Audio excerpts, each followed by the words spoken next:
leadership to constitutional rule.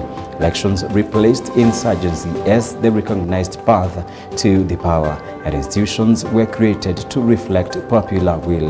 Yet this transition has been neither smooth nor complete.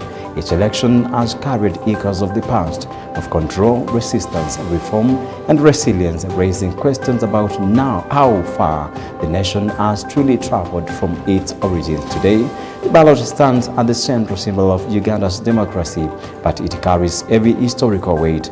It represents hope for peaceful change, but also exposes tensions between state authority and citizen participation. The presence of security forces, restrictions on political space, and disputes over fairness reveal a democracy still negotiating its identity, caught between liberation ideals and the realities of prolonged rule. As Uganda approaches another general election, the nation finds itself reflecting on a long journey still unfinished from the bush to the ballot. The question remains, are the struggle for power fully transformed into the power of choice? This explainer looks at where Uganda has come from, how history shapes the present, and what the forward truly means for the country's democratic.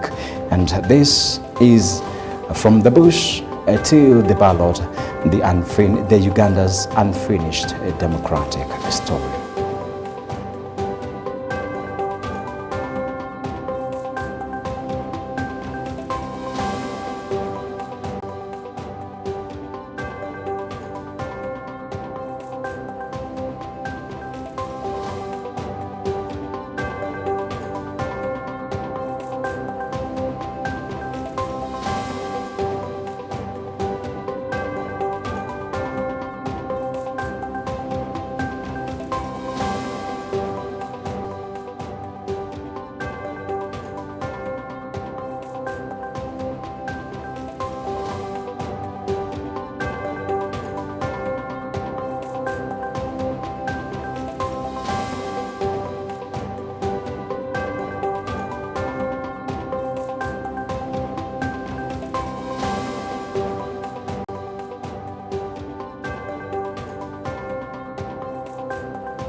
My name is Kimaiyu Somba, and this is From the Bush to the Ballot. And that unfolding story, timing now adds urgency. Tomorrow on 15th January 2026, Uganda's go to the polls in a general election that will once again test the strength of the ballot as the chosen path to leadership. As citizens line up to vote for president and members of parliament, the country pauses at a defining moment, one where history, expectation, and political reality converge. This election is not just about winners and losers. It is about whether the journey from the bush to the ballot is moving closer to its promised destination. What is East African politics looks like, and that's where we're starting before we get to the bush. From the bush to the ballot. And one of the shared history is that we have got shared struggles and increasingly shared political challenges. The main East African countries are Uganda, Kenya, Tanzania, Rwanda, Burundi, South Sudan, Somalia, and the Democratic Republic of Congo. While these countries differ in culture and history, the way politics is practiced across the region follows similar patterns shaped by liberation struggles, security concerns, and strong presidential power. We're going to the part one of the same. We have got strong presidents and strong states, and in most East African countries, political power is concentrated in the presidency. Presidents are heads of government, commanders of the armed forces, influential over courts and parliament. The system develops after periods of instability, conflict, or national crisis, and leaders who brought peace often remained in power for long periods, arguing that stability must be protected at all costs. And with countries like Uganda, Rwanda, Burundi, South Sudan, and Tanzania reflect this model strongly. And even in Kenya, where elections are competitive, the presidency remains very powerful. Elections, democracy, or stability test most of East African countries hold regular elections and allow multiple political parties. However, ruling parties tend to dominate. NRM in Uganda, CCM in Tanzania, RPF in Rwanda, CNDD-FDD in Burundi. Opposition parties exist but often operate under pressure, facing limited media access, restrictions on rallies, and heavy security presence. As a result, elections in East Africa are often treated as security events, not moments for leadership change. And we also have government focus on keeping the country calm, even if the fairness of the process is questioned. This explains practices such as heavy deployment of police and military, internet and social media restrictions, arrests of opposition leaders, and part 3 of it's all about security forces and identity of politics. Security forces play a visible role in East African politics. Police and military are frequently deployed during elections, protests, and opposition activities. And in some countries, the military, deeply tied in political power, identity also shapes politics. Kenya and South Sudan experience ethnic-based political mobilization. Somalia operates largely through clan politics. Rwanda bans ethnic politics due to genocide history. Uganda mixes identity with patronage and regional balance. These dynamics make politics emotional, sensitive, and sometimes dangerous. And part 4, it's all about youth, social media, state control. In East Africa, as one of the youngest populations in the world, young people increasingly use social media, music and culture, online activism to challenge political authority and demand jobs, accountability, and change. Governments respond with cyber laws, media regulation, internet shutdowns. This has created tensions between digital citizens and security-focused governments. And part 5, which is the East African Community and Future. The East African Community, EAC, promotes regional trade and cooperation but avoids criticizing member states. Internal politics stability is prioritized over democracy, and across the region, citizens want peace without repression, fair elections, economic opportunity, leadership renewal, and conclusion of this, a region at a crossroads. East African politics is defined by strong presidents dominating ruling parties, managed elections, growing youth pressure, and the system that once delivered stability are now being challenged by a new generation demanding voice and dignity. And how East African response will determine whether the future brings peaceful political renewal or continued tension between power and the people. And now we are moving from the bush to the ballot, and this is what we're expecting from tomorrow as Uganda people go for the general election. And we are looking at page 1, which is the introduction. The question of Uganda remains whereby Uganda is a country defined not just by its beauty, diversity, and resilience, but by single enduring political question: how long can one political order divide a nation before the nation itself demands a change?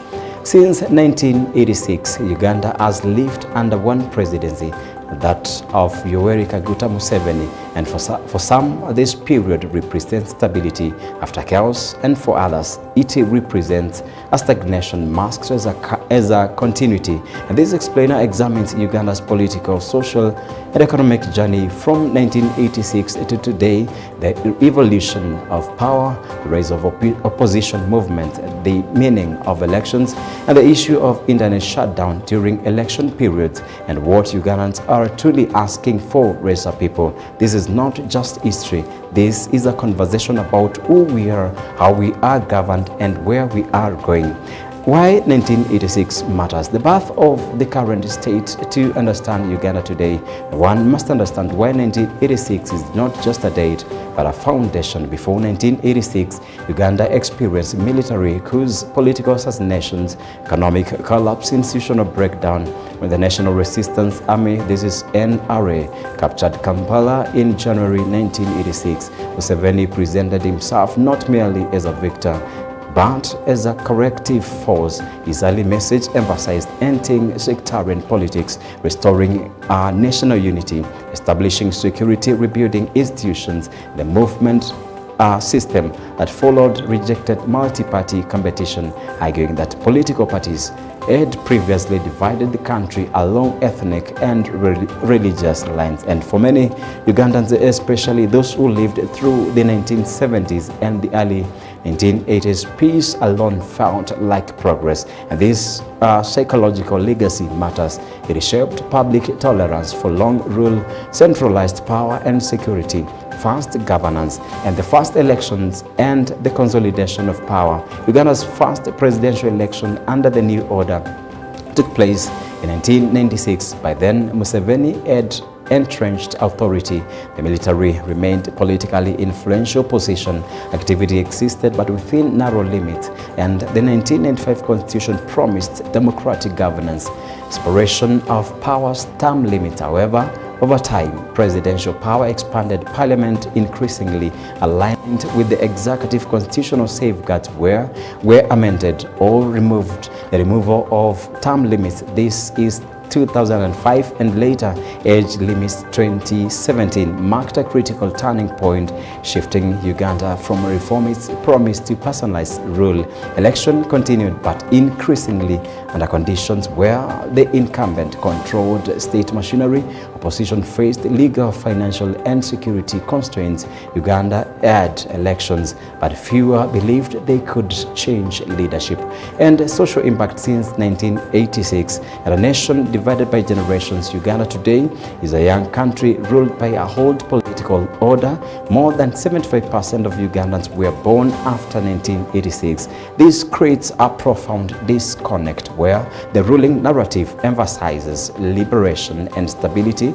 The lived reality emphasizes the unemployment, inequality, and exclusion. Key social shifts show that rapid urbanization, expansion of education without matching employment, growth of digital awareness and political consciousness, shrinking civic space, security forces increasingly manage dissent rather than dialogue, leading to protests, crackdowns, arrests of activists, fear-based political participation.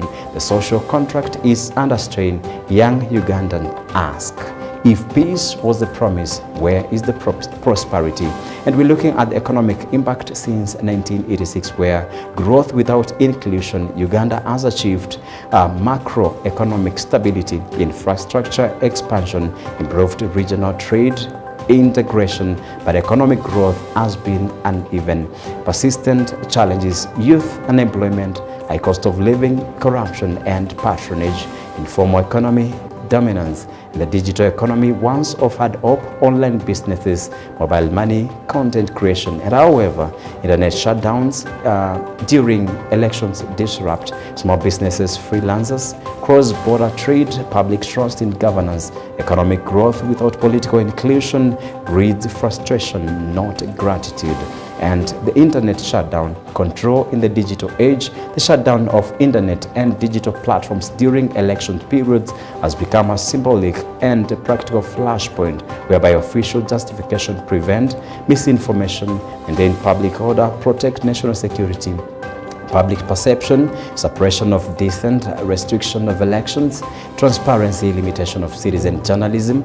In a digital age, elections are not just counted, they are observed. Silence breeds suspicion, control replaces confidence. The internet is no longer a luxury, it is a civic space. Shutting down signals deeper problem, fear of open participation rather than trust in the process. And we're looking again at the political figures where Museveni, Besigye, Bobi Wine, Yoweri Kaguta Museveni, and we're looking at President since 1986, architect of modern Ugandan state, defender of stability, criticized for authoritarian drift. His leadership is both foundational and polarizing.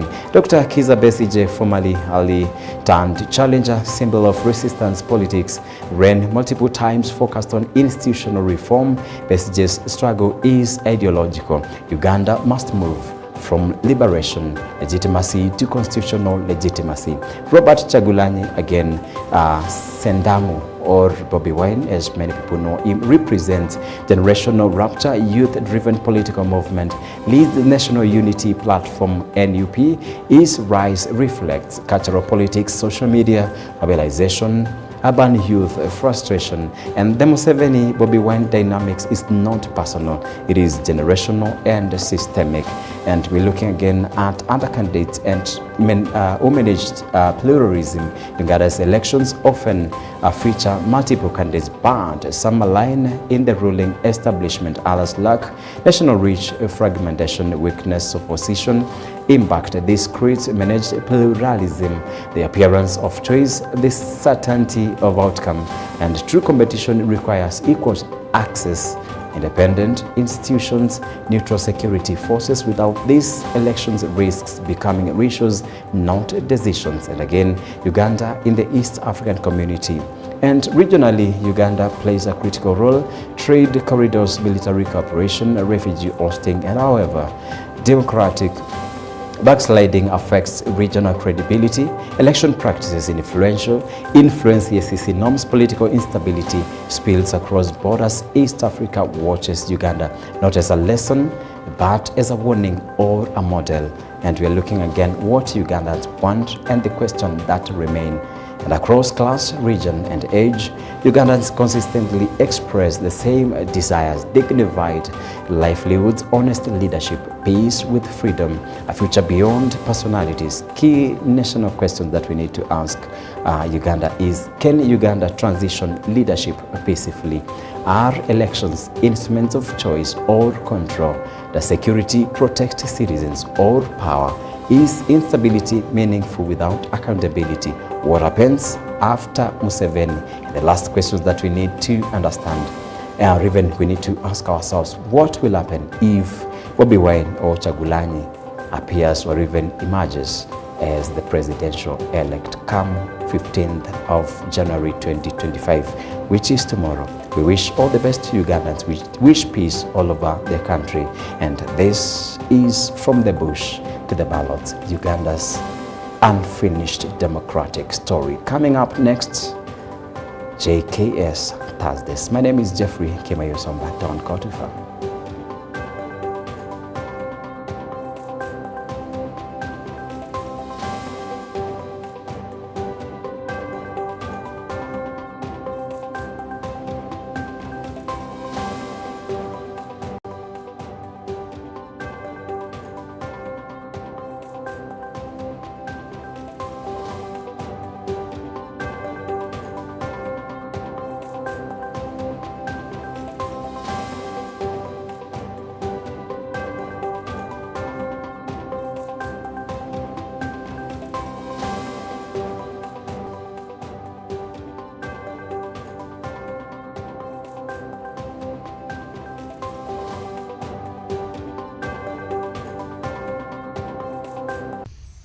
Of ODM/UDA.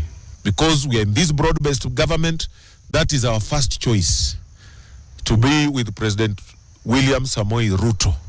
But meanwhile, we want to assure our people in Western Kenya that we are working together, and we want to ensure that our community remains focused. As a region, we are going to remain together politically, economically, and socially. And my duty will be to work with all of us from Western region to convince our people to give President William Samoei Ruto a second term.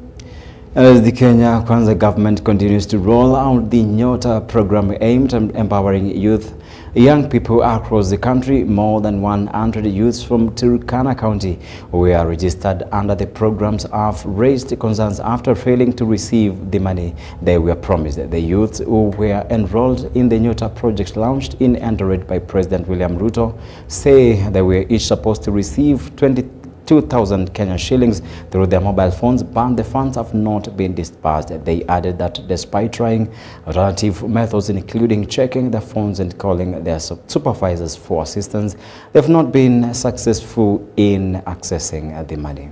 And some of us have already accessed our phones and there's no money inside our phone. I don't know, it seems to be like the system has already been tampered by some of the cartels in the micro enterprises MCEA. So we contacted some people from Nairobi in charge for the Nyota program, and we were referred to come here to Lodwar MCEA offices. We came here very early in the morning, and there is no one here. We contacted the personnel in charge here, and he is nowhere to be seen. Sisi peke yetu unatuona hapa, tuko wengi. Kuna wengine wa Loima, kuna wengine wa Lokori, kuna wengine Turkana South, wengine wa Lexon. Wengi vijana wajapata, ni kama hata zaidi ya 100. Nikipiga hesabu juu, wale niko nayo hapa kwa karatasi ni zaidi ya 50. Na kitu mimi naomba tu wale wako in charge na Nyota wajue vile watasaidia watu. Sasa juzi kuna nyumba nilikuwa nimechukua nikaambia mwenyewe juu wenye walikuwa wameenda last week kuna wenye walipata hizo 22,000. Sasa hata nikachukua nyumba nikaongoja wakasema wenye wao kupata before date 8 to 16. Sasa tumeongoja ndio leo tumekuja hapa tumepata hakuna mtu hata kwa ofisi.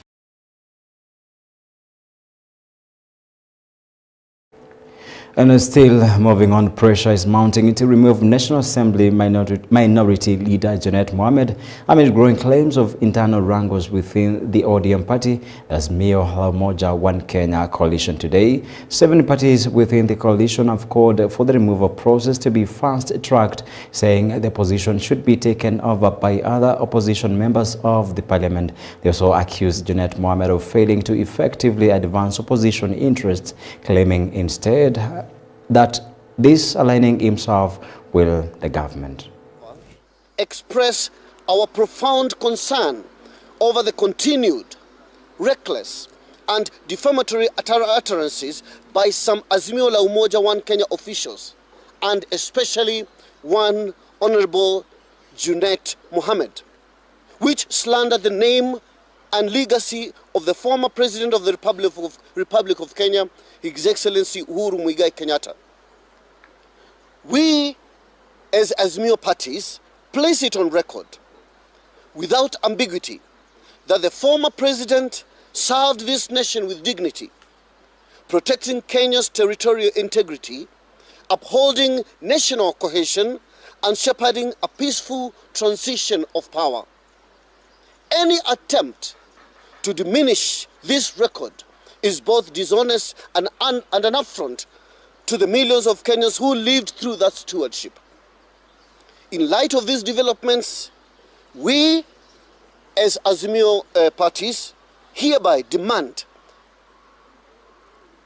the immediate retirement of Honorable Janet Mohamed from all Azimio leadership positions.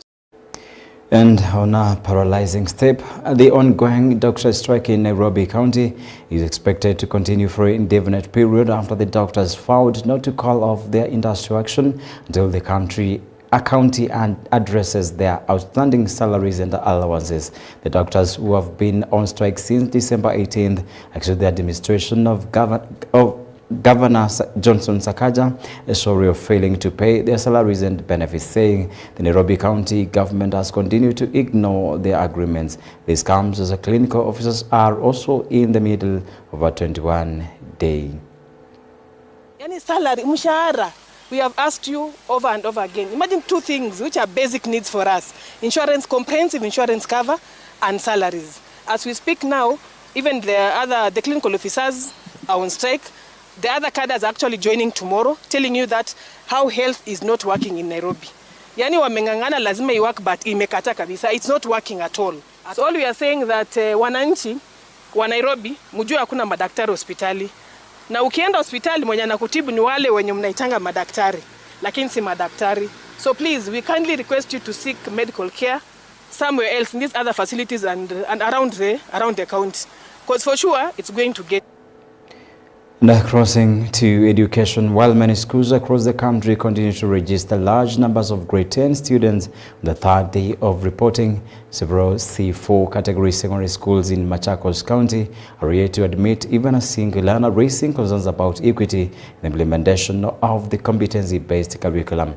A sport check and Kenya Baptist School showed that only 3 students had reported, despite the school having a capacity to enroll 90 learners. At Kimaiyu Secondary School, no student turned up, with parents citing poverty and drought as major challenges. And meanwhile, Kasinga Secondary School, which was expecting 150 students, has so far registered only 4 learners. Nilikuwa nimeitwa at Ngelani High School Boys Boarding, na kwa sababu mzazi hakuwa na uwezo wa kunipeleka in that school, tukaona tukapendelea tukuja hapa cheni, and tumemaliza kuadmitiwa, and we are excited because mwalimu amekubali. Kitu inachangia sana kwa wanafunzi kuingia grade ya 10 ni ukame. Kuna shida, hakuna pesa ya kupeleka watoto shule, hakuna pesa ya kuwaingiza hiyo shule. Hata mkiangalia kuna drought, yani mambo ni ngumu bana. Kasinga Senior School, we had a projection of 150 students, 3 streams. The government has placed only 96 students.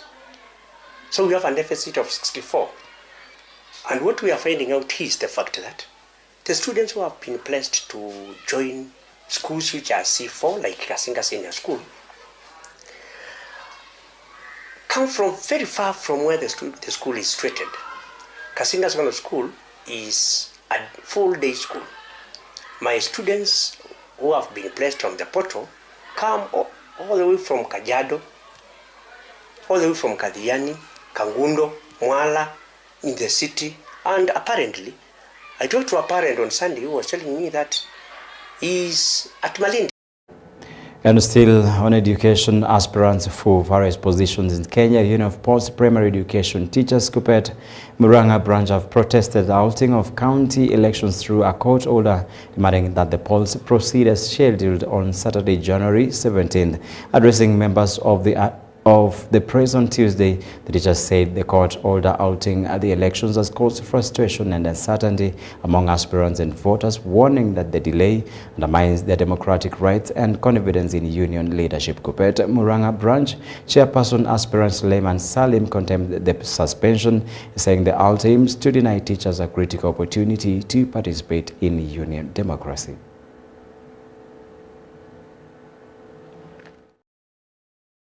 Celebrate excellency, we must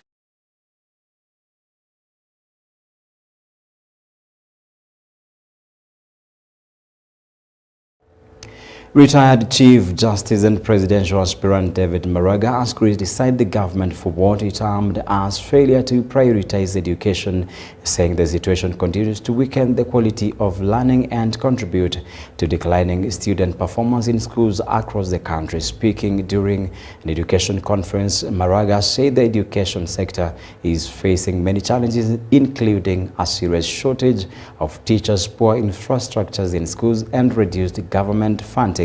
He added that the situation has been worsened by corruption, lack of long-term planning, and the heavy use of public funds to service debts instead of investing in the education of Kenya's children.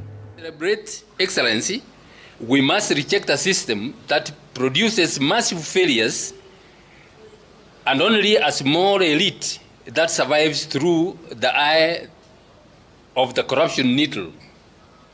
We have prepared evidence showing an abnormal grading curve that produces D's than C's expected in a health system. Education must not only be measured by grades alone, but by learning outcomes. Too many learners move through the system without acquiring critical thinking and life skills. A system obsessed with grades is an escapist and irrational one. The government speaks of digital literacy and Silicon Savannah, while only 48% of public junior schools have basic laboratories and many lack electricity. And as the registration of grade 10 students in secondary schools enters its third day, parents in Samburu County have raised concerns over the high cost of sending their children to secondary school, saying the expenses are placing a heavy financial burden of families. Uchumi umetuzidi, imekuwa so hard kwa sababu hata leo nilikuwa na mbuzi karibu 5 ndio huyu mtoto aende kwa shule. Imagine mbuzi yenye tunausanga 7,000, sasa hivi tunaambiwa 4,000. Hata ndio tumeshindwa, tumerusha zingine. Tuko hapa tu tukihangaika. Sasa hata ukienda kuuliza kitabu exercise book is just 120 pages. Ina cost 120. Na tunanuanga na 80 bob. Na mimi sasa ninategemea tu mfigo. Hiyo mfugo yangu hata watoto wamemaliza. Tumeuza wote. Sasa hii tena hata ya kuusia hakuna. Hata kupeleka moja unakosa hata pesa ya kuuza naye. Unakuta unauza na 3,000 ama shilingi 2,000. Kando na kutomudu karo, gharama ya sare za shule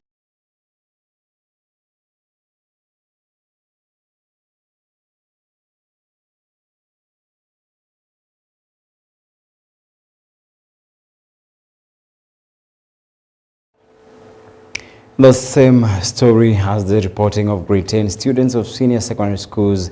As its third day, Kinango Secondary School has announced that it is fully prepared to receive 474 students after posting impressive results in the 2025 KCSE examinations.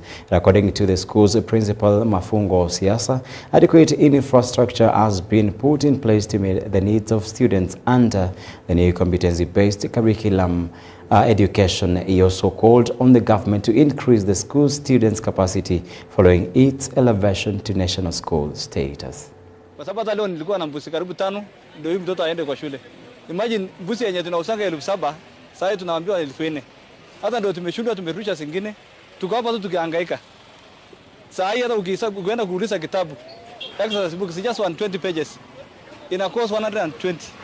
Na tunanuanga na 80 bob. Na mimi sasa ninategemea tu mfigo. Hiyo mfugo yangu hata watoto wamemaliza. Tumeuza wote. Sasa hii tena hata ya kuusia hakuna. Hata kupeleka moja unakosa hata pesa ya kuuza naye. Unakuta unauza na 3,000 ama shilingi 2,000. You just joining us now, remember you're watching JKS Thursdays and you can just watch this conversation through our social media platform, that is EBN TV Kenya, or across our SMS line is 2305 now. That story brings JKS Thursdays to a short break. We're coming back, don't go too far.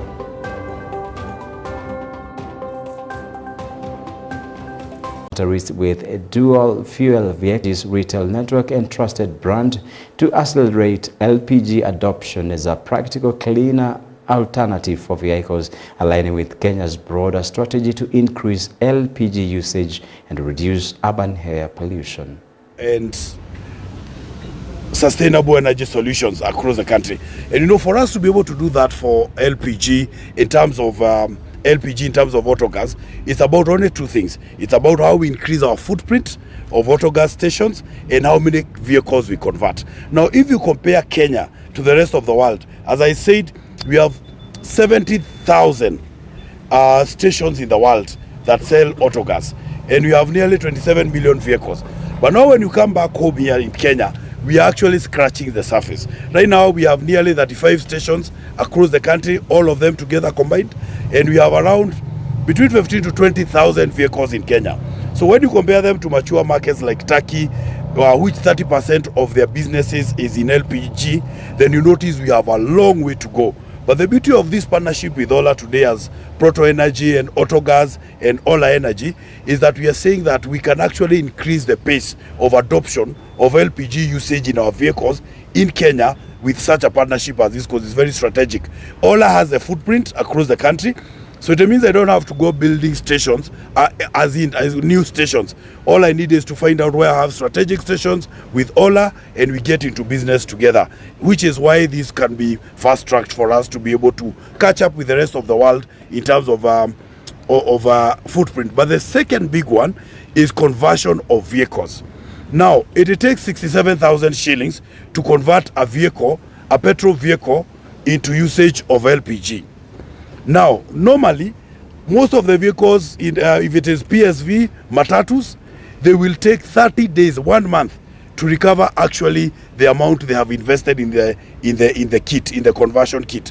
Because when you look at the 1 liter of petrol going to around 184, right now we are giving them at 90 bob in terms of LPG per liter.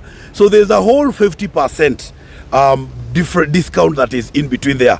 And so when you spread that over a month, actually if you convert your vehicle today, in the next 30 days you'll have fully recovered 100% your cost of investing in that. We see ourselves as Africa's energy company. Today we are in 17 different African countries with more than 1,500 stations all around.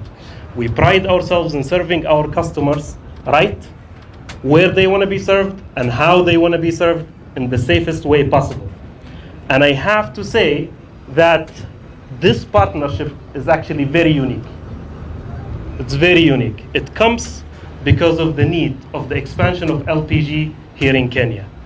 I have to say Kenya is a very unique country in this region, actually in the whole continent.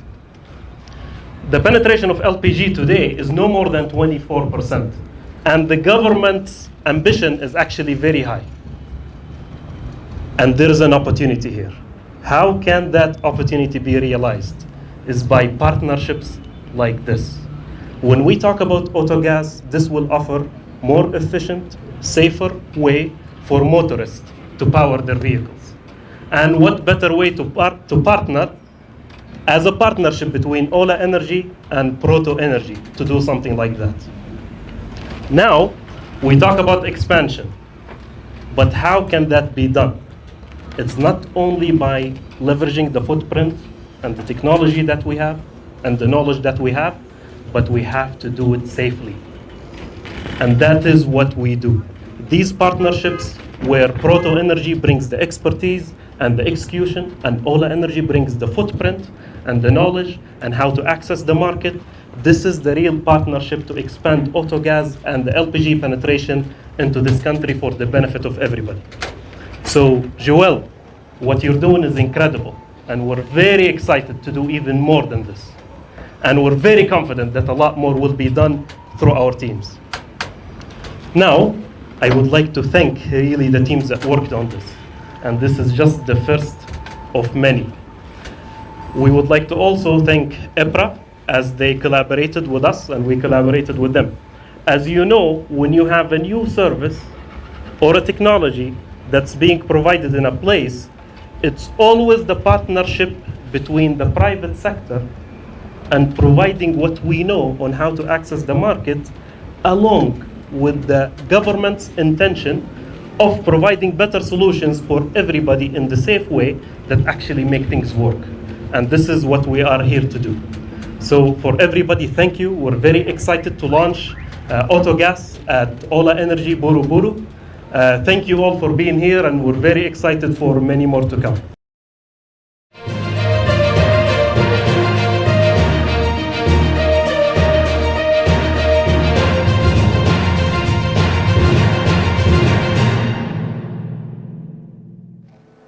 And on to sports. AFC Leopards coach Fred Ambani has been named Betika or S-Jack coach of the month for December 2025. Ambani guided Leopards to the top of the Sport Pesa League after 14 rounds of the 2025-2026 season. In the month, the Ingwe player guided Leopards to 3 wins and a draw. In fact, Ambani silenced his critics when he took The Mashemeji Derby bragging rights when they stand favourites Gor Mahia 1-0.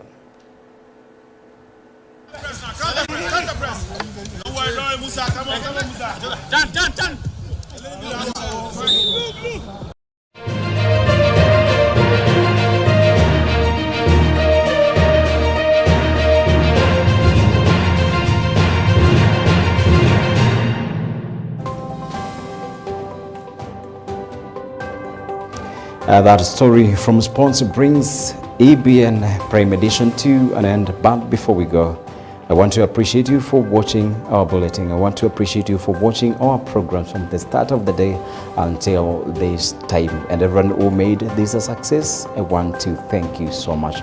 May God bless you. Till tomorrow, here we wish you a good night. My name is Jeffrey Kimaiyu Somba. Signing out from the sign language interpretation is Laura Amonte. Good night.